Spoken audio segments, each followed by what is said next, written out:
Hi there. Today I'm going to be talking to you about the red flags that popped up during your birth trauma that the OB and OB team should have seen. First and foremost, when you get to the hospital during labor, you have two belts that are placed on top of you. The two belts are measuring two things. The first is the baby's heart rate. The second is your uterine contractions. Those two things are extremely important to know what is happening inside the womb. Those measurements, both independently and dependently together, can tell us a whole lot about what's happening, in particular about how much oxygen the baby is receiving to his or her brain. There are red flags, and there's three main ones that show us that a baby is not receiving enough oxygen. The first and probably the most common one is going to be late decelerations. Late decelerations are when the baby's heart rate drops right after a mom's contraction. That shows us that something is happening where when the uterus actually contracts in, the baby's heart rate is dropping significantly. And when the baby's heart rate drops significantly, then oxygen is not getting to the baby's brain.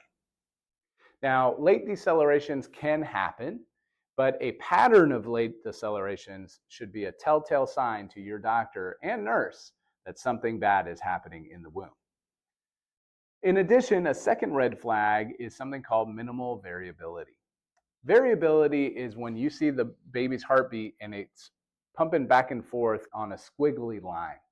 Now, it's going up and it's going down, but it's still squiggly the entire time, and that's very normal. Variability is a good thing. The brain does not have a monotonous type of heartbeat or doesn't send a signal for a monotonous type of heartbeat. It is strictly giving irregular amounts, and that's perfectly normal for us as humans. However, if the brain is not getting enough oxygen, then you start to see that monotonous line, and that's just a solid line up and down of a heartbeat. Now, the heart's still moving, but it's not being irregular, which is a good thing. So therefore, when a straight line in the heart rate is seen, that can be a red flag that fetal distress is happening. Oxygen is not getting to your baby. Now, one of the other red flags that is very common is called tachycardia or bradycardia.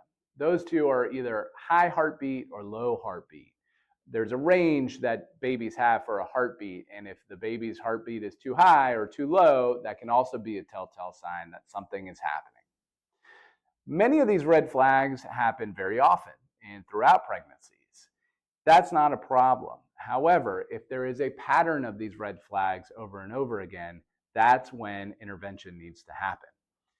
Interventions can not just be surgical, like a C-section. It could be as easy as just repositioning mom or giving mom oxygen, and that might be enough for a baby to get enough oxygen back.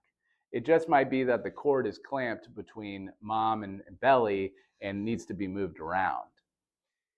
If for whatever reason you had any of these red flags during your baby's birth, labor, and delivery, please give us a call. I'd love to speak to you about it and answer any questions that you might have.